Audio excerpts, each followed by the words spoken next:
So here we are getting ready to finish our tool path here. We just got to clean up these edges, and we are going to create a process to finish off the parts profiles, these edges. So we can do that with a 2D contour. So we have now finished our 3D adaptive milling. We are now going to go into a 2D contour. As you can see right there, it even pulls it up, 2D contour. Well, it even gives you a little explanation of what it's doing.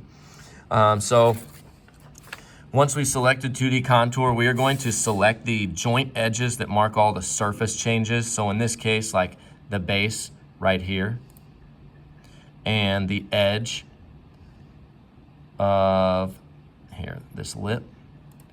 And then I need to actually get the edge of the bottom of this pocket. And the challenge there is that I'm like, oh man, I can't see it. Oh, darn it, how am I supposed to select what I can't see? And even if I turn my part here, well, I still don't have a good view of it. How do I do this? So conveniently, here, Sir Mama, can you hold this camera so I can show them this handy little trick? You can actually rotate your part by holding down the shift key and the little rolly button on your mouse.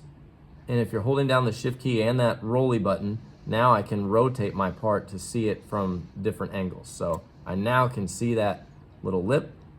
Boop, I'll click it, and now we're good. Cool.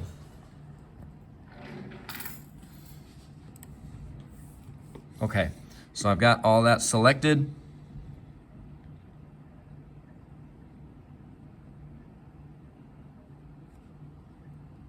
What do I do next here, Bryce?